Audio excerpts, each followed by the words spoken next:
Assalamualaikum warahmatullahi wabarakatuh. Bertemu lagi dengan saya di channel Cerita Misterius.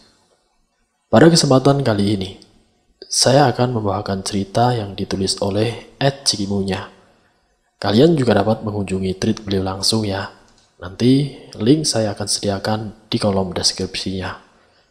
Oh iya, sebelum kita masuk ke dalam cerita, tentunya nama dan tempatnya disamarkan semua. Dan tak usah kita berlama-lama lagi. Langsung saja, mari kita simak ceritanya. Awalnya keadaan desa biasa saja. Namun semuanya berubah saat kami kedatangan warga baru, yaitu keluarga Bapak Rusli. Begitu kami menerka setiap terjadi perkara. Gerimis tipis membuat desa terlihat lebih gelap dari biasanya. Suara jangkrik namak nyaring. Kabut mulai menutup pandangan. Pukul 5 sore. Dari kejauhan, nampak lampu senter. Mencoba menembus kabut yang kian pekat. Sayup-sayup terdengar seseorang menyapa. "Pak," sapanya pada Kandar. Sedangkan Kandar yang disapa hanya membalas, "Mari silakan." Sebagai bentuk basa-basi. Padahal Kandar sendiri tidak dapat melihat seorang itu. Setelahnya seseorang itu terus berjalan. Tidak ada yang terlihat dari keluarga itu. Hanya lampu senternya yang terlihat.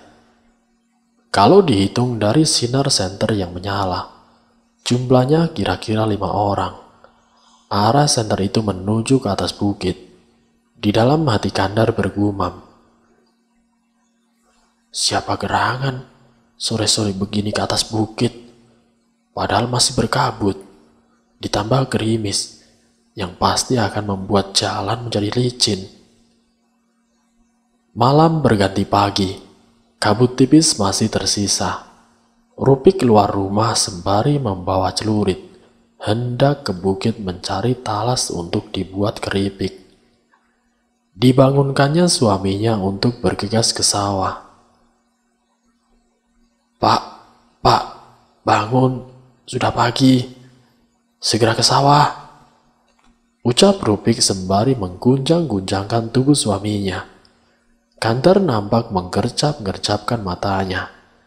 Setelahnya mengambil cangkul, lalu bergegas ke sawah. Setelah suaminya pergi, Rupik juga bergegas pergi ke bukit.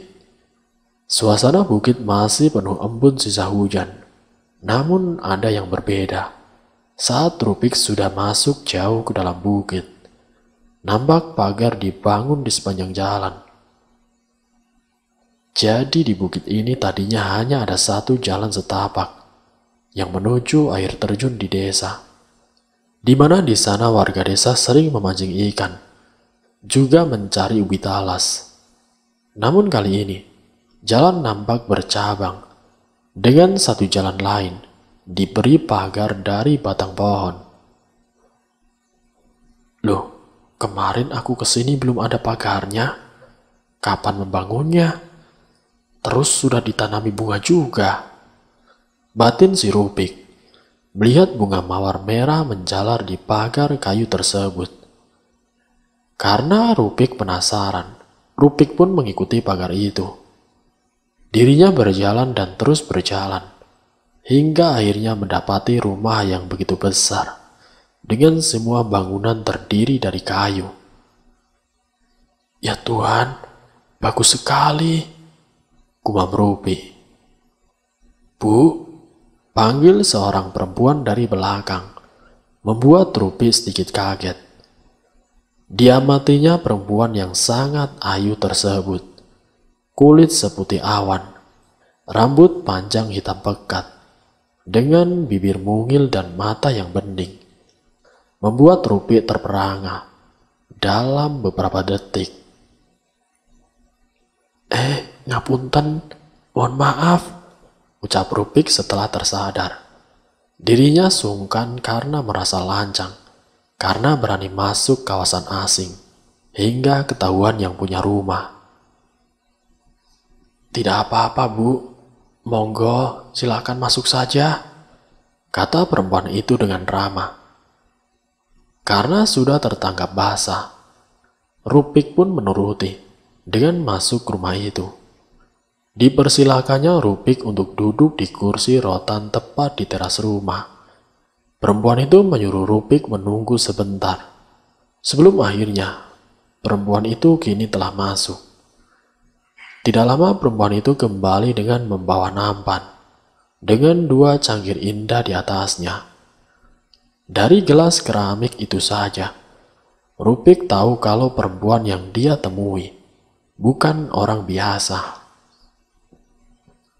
"Mohon maaf, Anda ini siapa ya?" tanya Rupik sembari menundukkan wajahnya. "Saya Arum, Bu." "Lalu ibu ini pasti warga desa seberang kan?" tanya Sekar setelah meletakkan 2 gelas keramik di atas mejanya. "Silakan diminum, Bu," kata Arum dengan lembut. "Namanya indah," puji si Rupik. "Dok Arum tinggal di sini dari kapan, Dok?" tanya Rupik lagi. "Saya tinggal di sini dari semalam, Bu," jawab Arum sembari mendekatkan teh itu kepada Rupik, supaya teh itu lekas diminum. "Oh, pantesan kemarin saya kesini tidak ada orang. Belum ada pagarnya, masih belantara," jawab Rupik tanpa memikirkan apa yang baru saja dia katakan. "Oh iya, ibu mau bekerja di sini?" tawar Arum memotong pembicaraan. Rupik nampak berpikir sejenak, lalu memandang Arum dengan tatapan penuh harap. "Mau, Dok. Memangnya kerja sebagai apa?" tanya Rupik yang nampak semangat. "Masak sembari bersihin rumah, Bu," jawab Arum dengan ramah. Iya, mau, Dok," jawab Rupik. "Kalau mau, besok ibu kesini ya, mulai bekerja," kata Arum. "Iya, Dok, besok pagi-pagi ibu akan kesini," jawab Rupik semangat. Setelah meneguk habis teh itu, Rupik bergegas pulang. Tidak lupa dibawanya celurit yang tadi dia sandarkan pada tembok dekat kursi rotan. Dirinya tidak sabar ingin segera mengatakan kabar baik pada suaminya. Pak," panggil Rupik setelah sampai di ambang pintu rumah. "Apa sih, Bu?" "Loh, lah keladinya mana, Bu?" tanya Kandar kebingungan, melihat istrinya pulang dengan tangan kosong. "Aku tadi ke hutan, Pak, lalu melihat pagar bunga dengan jalan setapak. Saat aku ikuti jalan itu, ternyata ada sebuah rumah besar. Aku yakin, Pak, itu rumahnya orang kaya. Pemiliknya juga sangat cantik. Dan aku pun ditawari bekerja mulai dari besok, Pak," jawab Rupik menjelaskan. "Kamu itu loh, Bu, kelindur apa gimana sih? Orang di hutan, mana ada rumah yang kamu bilang itu?" "Ada, Pak, ada. Aku lihat pakai biji mataku sendiri, Pak," jawab Rupik bersikeras. Gak mungkin. Orang minggu lalu waktu aku benerin air yang mampet, juga gak lihat apa yang kamu lihat." "Iya sih, Pak. Kemarin aku juga nyari keladi tidak ada apa-apa. Tapi aku tidak mungkin salah lihat. Memang ada kok rumahnya. Bahkan aku mampir dan dibuatin minum. Sampai ibu ditawarin kerja," jawab Rupik masih yakin dengan apa yang dia lihat. "Kamu ngelamun mungkin. Sudah, masak sana," jawab Kandar, yang masih meragukan apa yang istrinya lihat. "Pokoknya besok aku akan tetap ke sana dan mulai bekerja, Pak," jawab Rupik sembari beranjak dari tempat duduknya. Menutup malam dengan penuh harap, Semoga esok dirinya memang benar-benar mendapatkan pekerjaan. Pagi masih buta, tanpa bias cahaya dari surya. Rupik sengaja bangun lebih pagi untuk membuat sarapan buat suaminya. Membuat Kandar bergegas bangun saat asap tungku mulai memenuhi segala ruangan. Bu, beneran mau ke rumah itu? Yakin kalau kamu tidak ngelindur waktu lihat rumah itu? Tanya Kandar memastikan.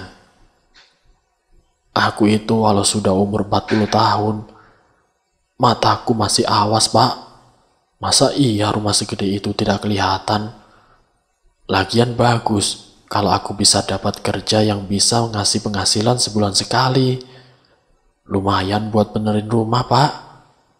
Kesal Rupik saat harus menjelaskan kembali apa yang dia lihat.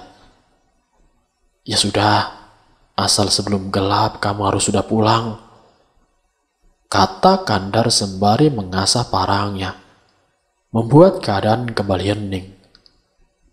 Saat matahari perlahan-lahan mulai kelihatan, Rupik bergegas ke bukit setelah memastikan makanan sudah tersedia di atas meja.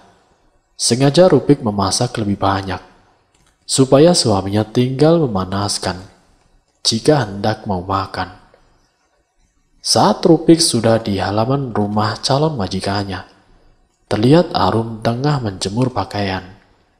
Dipandangnya Rupik dengan wajah senang, lalu berhambur mendekat ke arah Rupik. Saya kira ibu tidak jadi datang, Bu, kata Arum yang senang. Jadi dong, Non. Saya butuh pekerjaan soalnya, jawab Rupik merendah. Senang saya dengarnya, Bu. Tapi panggil Arum saja ya, Bu.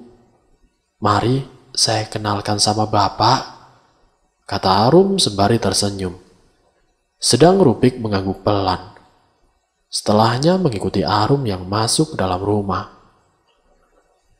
Kali ini Rupik baru tahu tentang suasana dalam rumah yang nampak redup.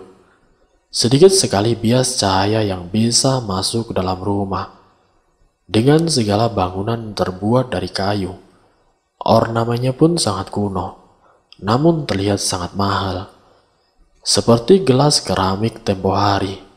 Sudah sangat lama Rupik tidak pernah melihat lagi gelas-gelas semacam itu. Perkenalkan, Bok. Saya Rusli, bapaknya Arum, ucap Rusli sembari mengulurkan tangannya. Kulo Rupik Doro, jawab Rupik menunduk. Panggil bapak saja, Bu, jawab Rusli dengan ramah. Nggih, Pak, jawab Rupik. Sebagai pesuruh, Rupik tidak berani menatap mata tuanya.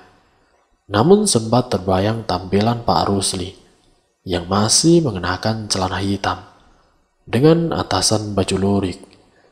Terlihat sekali Pak Rusli masih sangat kejawen. Nanti biar Arum yang menjelaskan apa saja yang akan Mbok kerjakan di rumah ini. Memang sulit, Mbok, tapi melihat perawakanmu yang kalem, saya yakin kamu pasti telaten. Saya mau mancing dulu, Mbok, jelas Pak Rusli. Rupik pun hanya mengangguk kalem. Walau masih kebingungan dengan kesulitan apa yang akan dia kerjakan. Karena ibu sudah resmi bekerja di sini, jadi saya panggil Mbok saja ya, biar lebih enak. Enggak, Non. Oh ya, jadi tugas Mbok itu susah-susah gampang. Pertama, Mbok masak pagi. Gak banyak kok. Di rumah ini hanya ada 3 orang saja. Saya, Bapak, sama Dimar. Jadi untuk masakan tidak usah terlalu banyak. Untuk nyapu, nyuci, dan pekerjaan rumah yang lain, saya yang akan mengerjakannya, Mbok, kata Arum menjelaskan. Jadi tugas saya hanya masak, Non? Tanya Rupik kebingungan. tidak melihat kesulitan dari tugasnya. Sambil merawat Dimar, Mbok, adik saya, itu yang paling susah, kata si Arum. Loh, memangnya kenapa, Non? Anaknya nakal ya? Nanti si Mbok lihat sendiri saja. Mari saya antar, jawab si Arum. Sebelum itu Arum membawa 1 piring nasi. Setelah itu berjalan mendahului si Rubik. Semakin lama Arum berjalan, semakin gelap juga ruangannya. Dari ujung ruangan, Arum mengambil lentera yang seakan sudah dipersiapkan.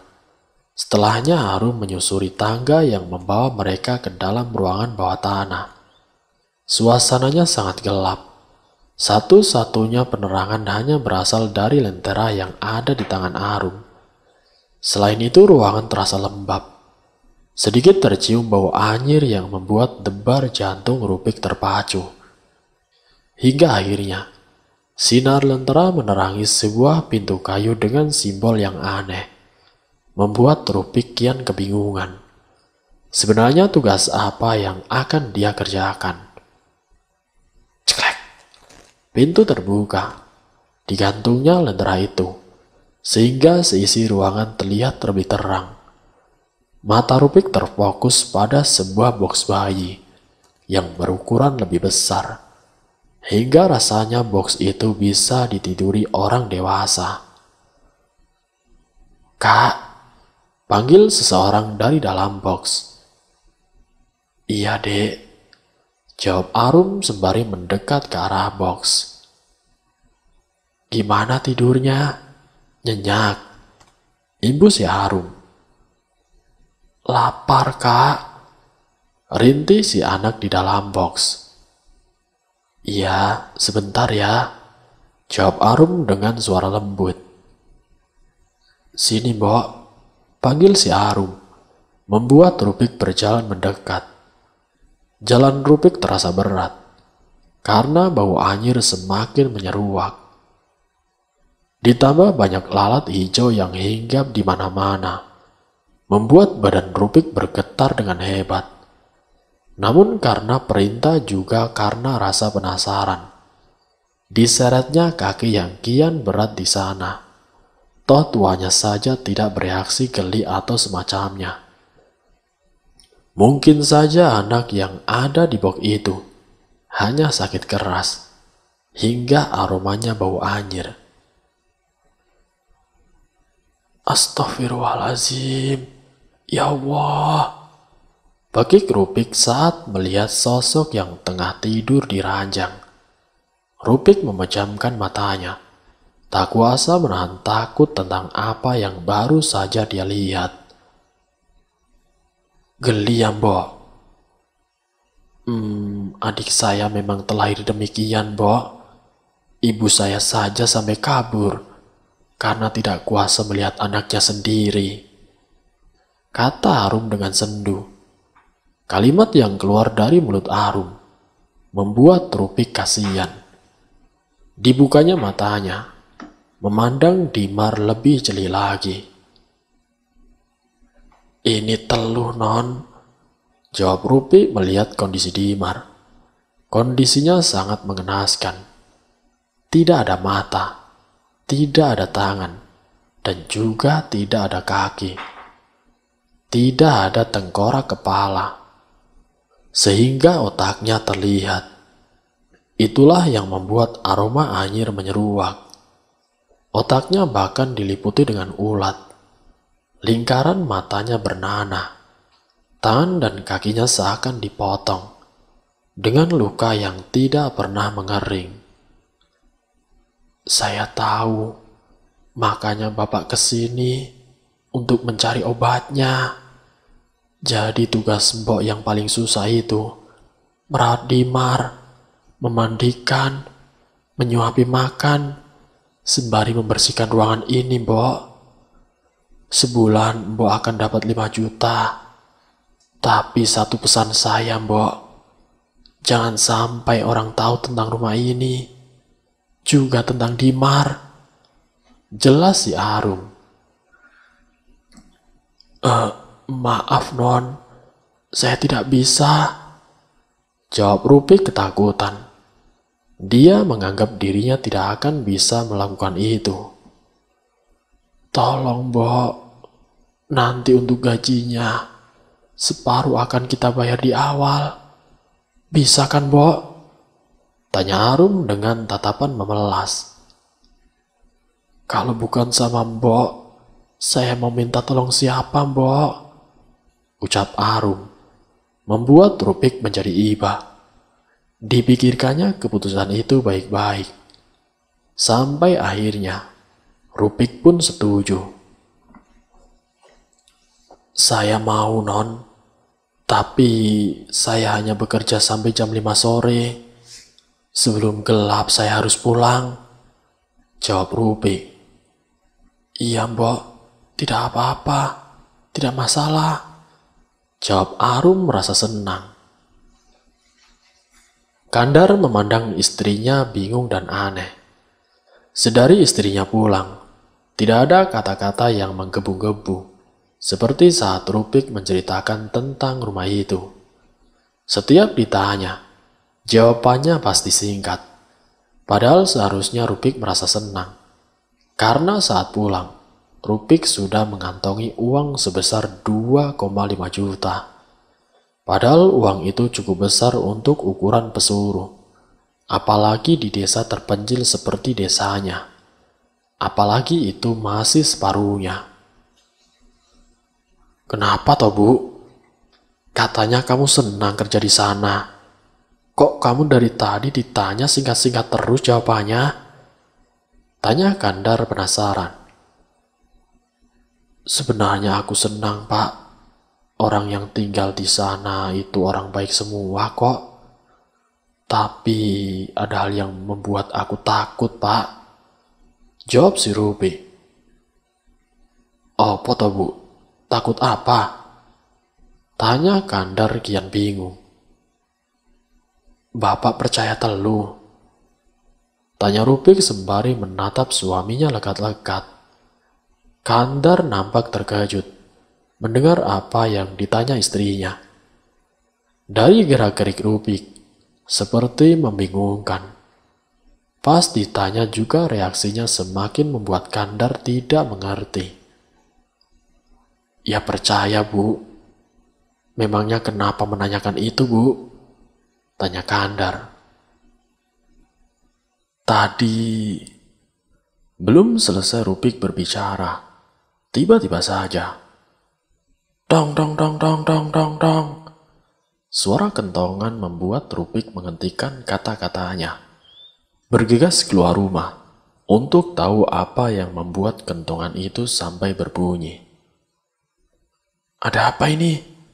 Tanya Rupik setelah mendekat ke pos ronda.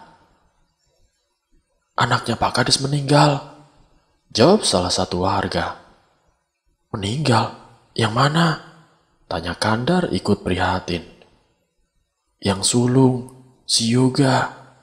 Dia meninggal karena terpleset waktu memancing di air terjun, jawab warga menjelaskan.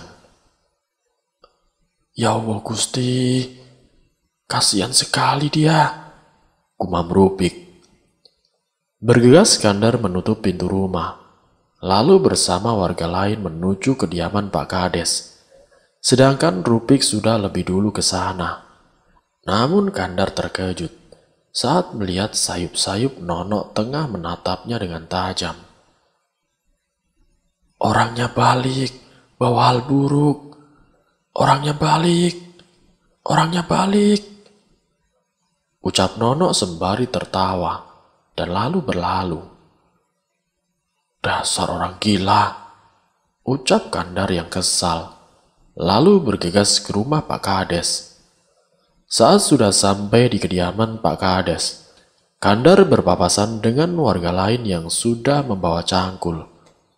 Belum juga menegur, warga sudah mengajak Kandar langsung membuat kubur.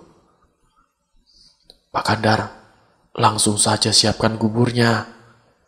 Tenda sama kursinya soalnya sudah ditata, ucap warga itu. Loh, memangnya apa tidak diinepin dulu toh? Orang ini hampir gelap kok, tanya Kandar kebingungan. Tidak Pak Kandar, soalnya kepalanya pecah, darahnya tidak mau berhenti, terus sudah dirubung lalat. Makanya harus dikuburkan malam ini juga, ucap warga yang lain. Astagfirullahaladzim, ya sudah, ayo mari, ucap Kandar bergegas. Pi, kamu besok gak bisa bantu-bantu ya? Iya, aku gak bisa, soalnya aku besok kerja, jawab Rupik sembari sibuk mengupas bawang. Kerja apa, Pi? Ya nyari talas toh, tapi sore aku akan langsung ke sini. Tenang saja, ucap Rupik. Ya sudah, kasihan lu Yoga. Pamitnya mancing, tapi kepleset, sampai kepalanya pecah, ucap Ina prihatin. Memang sudah nasibnya, nah. Makanya anak kamu jangan boleh main ke air terjun sendirian, ucap Rupik mengingatkan. Enggak. Aku tidak membolehkan, ucap Ina yang hanya dibalas anggukan kecil dari Rupik. Sedangkan Kandar tengah bergegas ke kuburan. Hari sudah mulai gelap. Satu-satunya cahaya hanya dari lampu senter yang dia bawa. Itu pun dipinjamin oleh warga. Saat Kandar mengarahkan senter ke arah pepohonan, tertangkap sosok perempuan berbaju coklat. Tengah menatapnya dengan tersenyum. Namun saat dilihat lebih jeli, perempuan itu menghilang. Astagfirullahaladzim, sambat Kandar dalam hati. Ayo Pak, digali lagi, ucap yang lainnya. Kandar pun mengikuti. Dikeruknya tanah itu menggunakan cangkul. Jujur saja bukan hanya kali ini dia membantu warga untuk membuatkan kubur di malam hari. Namun suasana seram baru kali ini dia rasakan. Bulu kuduknya meremang, keringat dingin mengucur membasahi jidatnya. Sembari berdoa Kandar terus melanjutkan tugasnya, sampai akhirnya selesai. Dengan sigap warga pun mengabari keluarga Pak Kades. Hingga tidak perlu menunggu lama, rombongan pun datang membawa keranda. Pak, ikut nguburinya kan? Tanya Kandar pada Pak Kades yang menjaga jarak dari jasad anaknya. Kamu aja ya Man, saya tidak sanggup, ucap Pak Kades dengan mata sembab. Kandar pun mengangguk. Dengan dibantu dua warga lain, Kandar masuk ke liang kubur. Namun saat kain keranda dibuka, semua menangis histeris. Awalnya Kandar kebingungan. Namun saat bau busuk menyeruak, Kandar pun menjadi paham. Dengan hati lapang Kandar menerima jasad Yoga. Kafannya tidak lagi berwarna putih. Luka yang ada di kepalanya menyebabkan kain kafannya bersimbah dengan darah. Bukan hanya di kepala saja, namun di sekujur tubuhnya. Yang tenang nak, ucap Kandar saat melepas tali kafan yang mengikat tubuhnya. Namun Kandar terkejut bukan main, saat sayup-sayup seperti terdengar rintihan. Tolong Pak De, ucap entah siapa. Kalian dengar gak? Tanya si Kandar. Tidak, saya tidak mendengar apa-apa. Sudah, ayo cepetan, ucap warga. Setelah selesai melepaskan tali kafan, Kandar dan juga yang lain kembali terkejut hingga meloncat naik saat ribuan kelabang keluar dari jasad itu, sembari bau busuk yang semakin tidak tertahankan. Dan saat sudah di atas, Kandar bergegas mencangkul tanahnya agar baunya tidak menyeruak kemana-mana. Sedangkan kelabang yang tadinya dia lihat, juga rintihan minta tolong yang Kandar dengar, akan menjadi cerita untuk dirinya sendiri. Singkatnya, setelah menyelesaikan tugasnya, Kandar dan juga yang lain pun beranjak dari kubur. Namun baru saja Kandar berbalik, tatapannya kembali bertemu dengan tatapan perempuan berbaju coklat yang sempat dia lihat tadi. Untuk sesaat keduanya membeku, sampai saat sosok perempuan itu menyunggingkan senyumannya. Namun Kandar membuang muka. Suasana rumah Pak Kades begitu ramai. Banyak warga dari desa sebelah yang menyampaikan duka cita atas kematian si Yoga yang begitu mendadak. Sedangkan Kandar dan orang yang sempat membuat kubur meminta izin untuk pulang terlebih dahulu untuk membersihkan diri. "Bu, ayo kita pulang," ajak si Kandar. Lalu Rupik pun berpamitan dengan orang-orang dapur. Setibanya di rumah, Kandar bergegas masuk ke kamar mandi, mencuci mukanya dengan air dingin berkali-kali, sampai rupa dari mayat yang tadinya dia kuburkan kini telah menghilang. Saat mandi, setiap dia mengguyurkan air itu, terdengar suara sayup-sayup rintihan. Rintihan kecil seperti seseorang yang tengah menangis. Namun saat Kandar menghentikan guyuran air itu, suara itu menghilang. Bergegas Kandar pun menyelesaikan mandinya. "Pak De, tolong Pak De," ucap suara entah siapa. Sesaat Kandar terdiam, namun tidak dihiraukan suara itu. Dirinya bergegas keluar, menemani Rupik yang tengah mengaduk teh. "Katanya kalau belum 40 hari, arwah itu masih ada di sini. Kalau meninggalnya saja rupanya seperti itu, bagaimana kalau jadi arwah?" kata si Rupik. "Brak!" Sesaat Rupik terdiam terkejut, lalu bergegas ke arah pintu. Disentuhnya gagang pintu yang tengah digebrak oleh entah siapa. "Astaga, ternyata kamu," ucap Rupik saat melihat. Ternyata warga yang menggebrak pintu.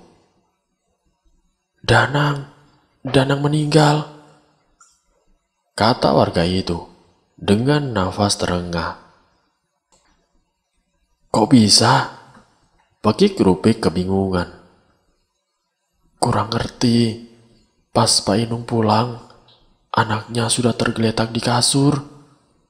Darahnya di mana-mana, dan matanya menghilang," ucap warga merinding. Tidak lama setelah itu kentongan kembali dibunyikan. Bergegas Kandar kembali ke pos ronda bersama si Rupik.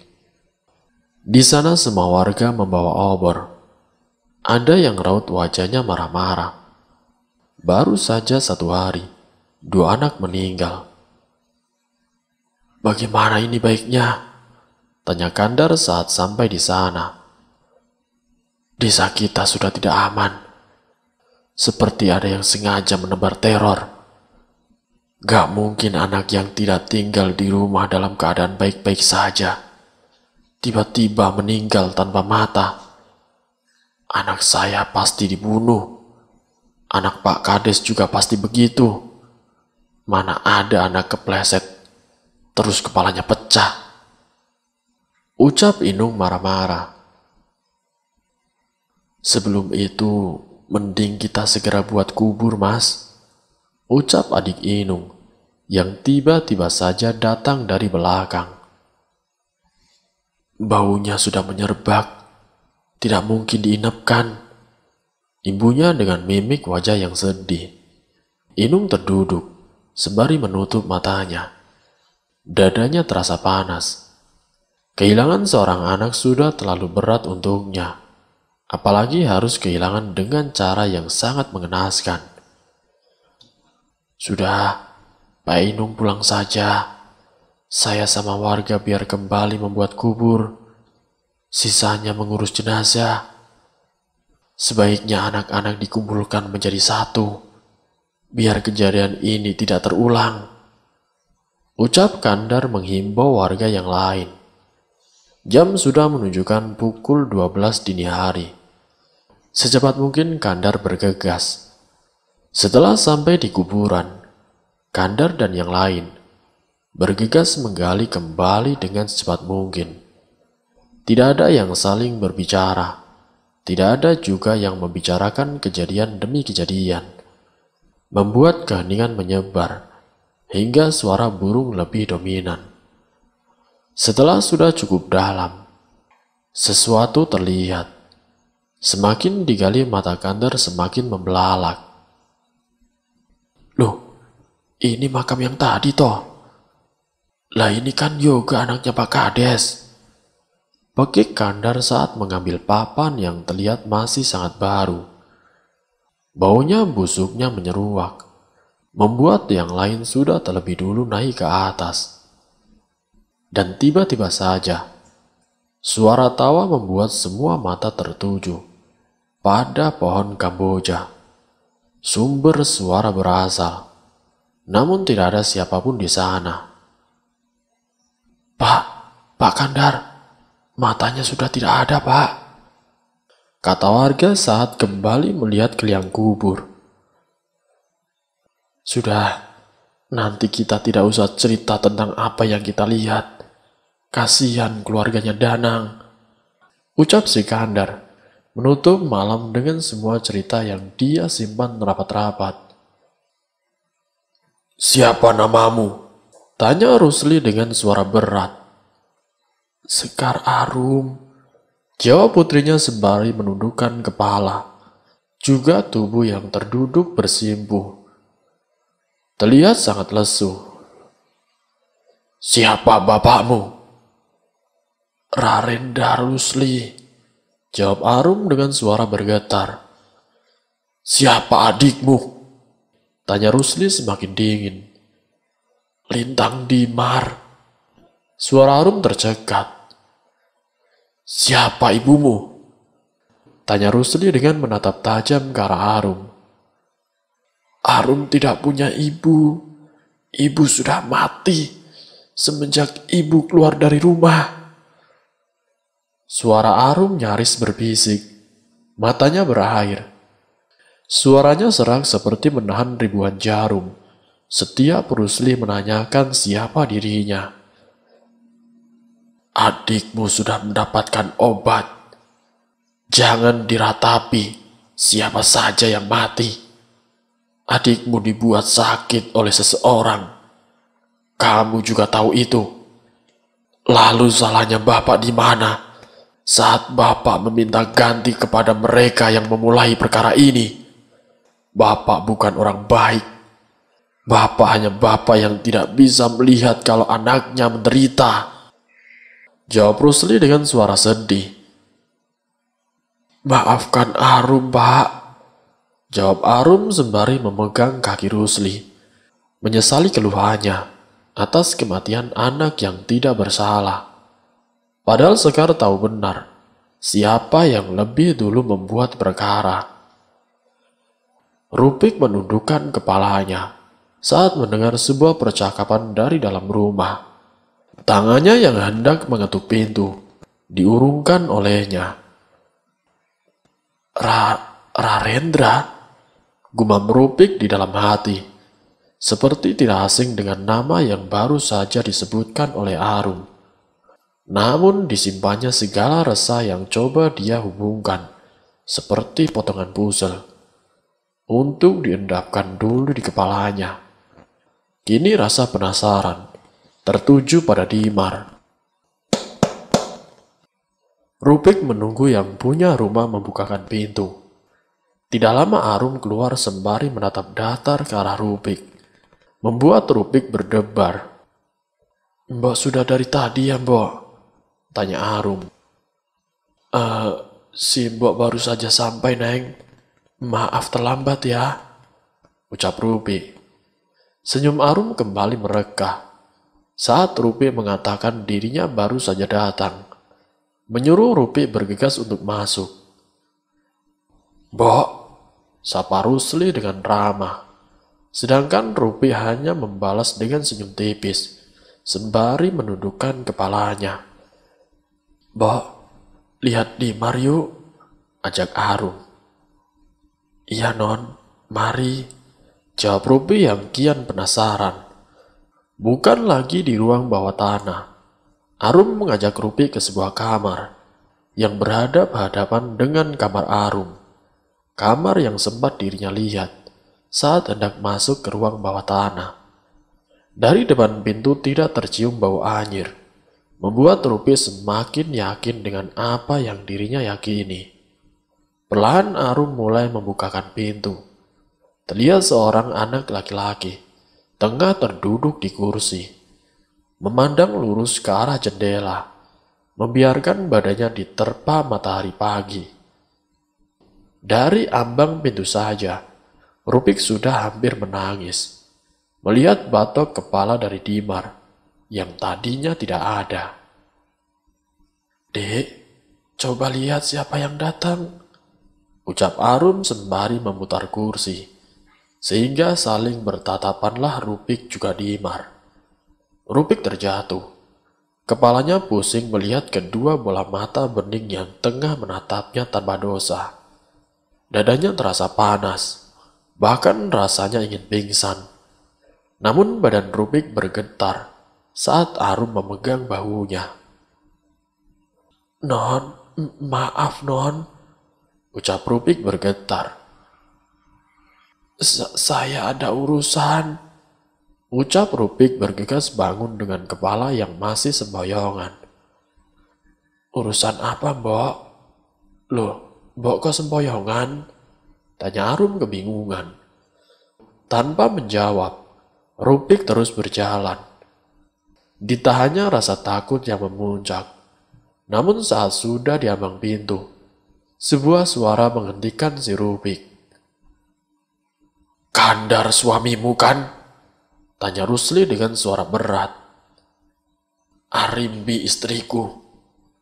Ibu Rusli sembari menarik nafas panjang. Kamu pasti pernah dengar. Duduk. Yang kamu dengarkan bukan yang sebenarnya terjadi, kata Rusli sembari menarik bangku di sampingnya. Rupik terlihat takut. Badannya masih bergetar. Dari hal yang dia dengar, tidak ada satupun cerita yang membuat Rarendra terlihat baik di mata Rupik. Aku hanya membuat masalah dengan pembuat masalah. Kamu hadir setelah semua terjadi. Kamu tidak salah, ucap Rusli dengan ringan. Mendengar apa yang dikatakan oleh Rusli, Rupik pun mendekat, lalu duduk di bangku yang sudah disiapkan. Arum, masuk, jaga adikmu, perintah Rusli sebelum menjelaskan, membuat Arum bergegas untuk masuk, walau terlihat jelas raut wajah kecewa di matanya. Arimbi, siapa yang tidak tahu dia? Kembang desa, cantik parasnya, halus bicaranya, baik kelakuannya. Orang mengira aku pakai dukun bisa mendapatkan dia. Aku petani tanah, tidak seberapa berani menikahi dia yang anak bangsawan.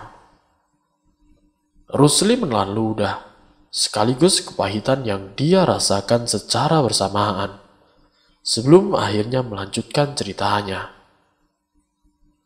Awal menikah, semua berjalan dengan lancar.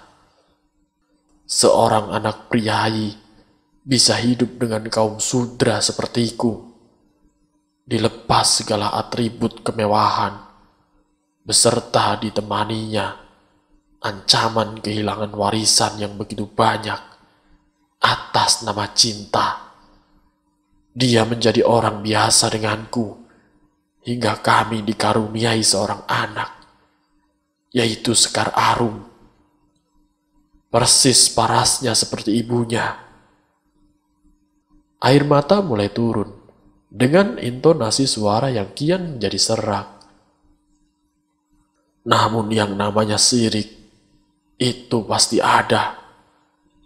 Kades, orang yang sejatinya aku anggap sebagai teman, ternyata mengirim teluh kepada Dimar. Kulihat anakku sendiri lahir seperti tercabik-cabik.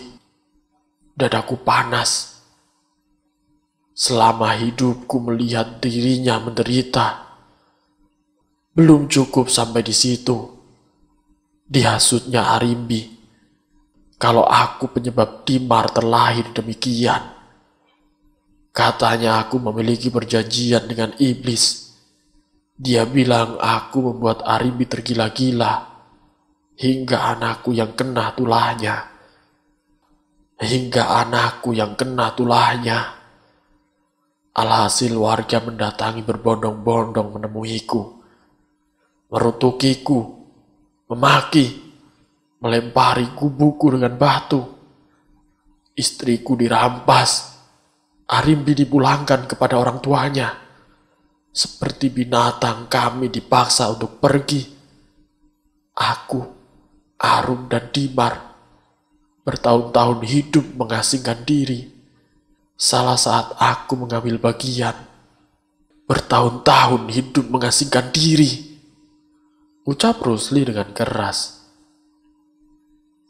Ku ambil tempurung kepala anak Kades supaya dia tahu rasanya hancur.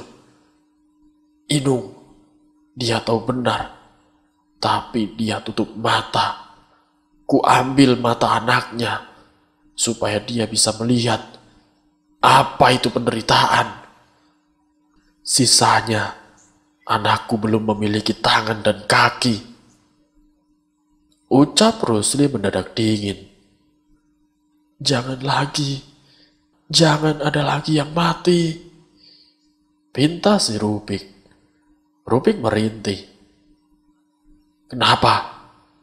Kamu sudah tahu selanjutnya siapa? Tanya si Rusli. Rupik tidak lagi merintih. Kini dia bersimpu di kaki Rusli, sembari menangis terseduh-seduh. Bilang pada suamimu, aku mau ambil bagian. Jawab si Rusli. Bajingan. Umpat Rupik bangun dari posisinya yang tadinya meringkuk untuk mencari belas kasihan. Tatapan tajam masih lurus tertuju pada Rusli. Sedangkan Rusli sendiri menatap datar, seakan tidak tergerak. Rupik bergegas keluar dari rumah. Di depan dirinya sudah disambut oleh hujan yang sangat deras. Langit mendung beradu suara petir, yang seakan meneriakinya untuk segera pulang. Cuaca tidak membuatnya berjalan dengan pelan. Diangkat roknya sebatas lututnya, lalu berlari secepat-cepatnya. Dari balik punggungnya, batang pohon tumbuh merapat menutupi jalan. Di cabang jalan Rupik berbalik. Tidak ada pagar yang ditumbuhi dengan bunga mawar. Tidak ada jalan setapak. Tidak ada rumah dari kayu. Semua kembali seperti sebelum rumah itu ada. Degup jantung Rupik beradu. Apa yang sebenarnya aku temui? Ucap Rupik menangis terseduh-seduh. Pada siapa sebenarnya aku mengabdikan diriku? Imbus si Rupik. Tiba-tiba suara cekikikan terdengar dari balik dahan pohon. Kian lama suara itu seakan menyebar ke segala penjuru, membuat Rupik kian ketakutan. Kalian keterlaluan. Rintih Rupik kembali berlari. Bu, ibu, panggil Kandar dari kejauhan. Pak, bapak, teriak Rupik kian mempercepat kakinya. Tangis Rupik pecah saat beradu tatap dengan suaminya. Kandar segera menjemput istrinya. Setelah tahu siapa yang sudah menjalankan sebuah permainan dari setiap kejadian, Kandar takut jika yang diincar adalah istrinya, karena memang keluarganya tidak memiliki keturunan. Namun baru saja Kandar hendak mendekat, petir menerpa sebuah pohon, hingga membuatnya menjadi tumbang. Terekam jelas di mata Rubik, bagaimana pohon itu menghantam tubuh suaminya. Tidak ada teriakan, tidak ada tangisan. Untuk sesaat tubuh Rubik mematung. Dirinya masih menganggap semua ini mimpi buruk. Sampai darah suaminya mengenai kaki telanjangnya yang penuh goresan semak berduri. Darah Kandar berbaur dengan air hujan. Merahnya pekat, baunya sangat anyir. Sampai detik itu, Rubik masih membeku. Merasakan setiap tulangnya seperti dicabut satu demi satu. Rasa sakit dan pedih menamparnya pada kenyataan bahwa dirinya sebatang kara sekarang. Bukan hanya tangan, tubuh Kandar hancur tidak tersisa.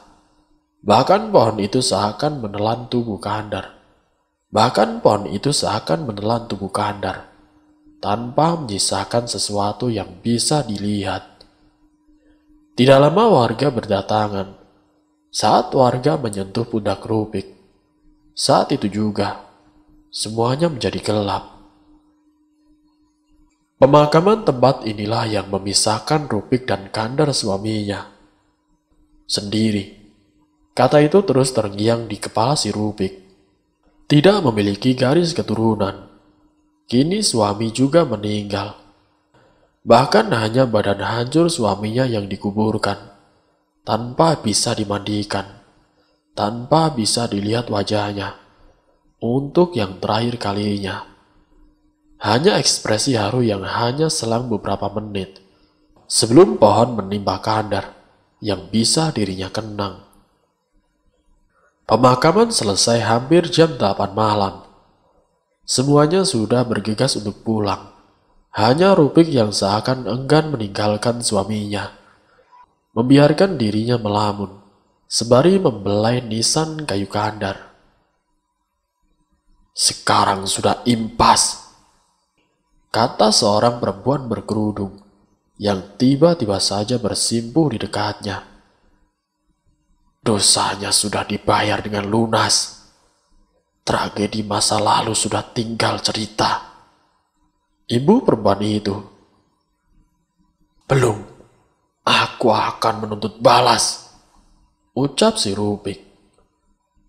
"Pada siapa? Mereka sudah mati, menepi ke kota. Mereka bahkan terbakar hidup-hidup sebelum berangkat. Bahkan suamimu melemparkan api itu ke rumah kami. Bagaimana warga membunuh keluargaku dengan keji? Ada yang hilang dari ingatan mereka bahwa aku pergi agar keluargaku selamat. Tapi tidak. Mereka membantai keluargaku tanpa ampun. Apakah kau tahu yang lebih kasihan?" tanya perempuan itu. "Apa itu?" tanya Rubik dengan nada bergetar. "Mereka tidak tahu kalau mereka sudah mati," ucap perempuan itu dengan datar. "Memangnya siapa kamu?" tanya Rubik kesal sekaligus ketakutan. "Saya Arimbi," jawab perempuan itu. Dan bersambung. Seperti apa kelanjutan ceritanya? Apakah yang akan terjadi kepada Rubik? Nanti saya akan melanjutkan kisah yang lebih mengerikan lagi. Jadi untuk kalian, saya mohon tetap stay di channel ini. Wassalamualaikum warahmatullahi wabarakatuh.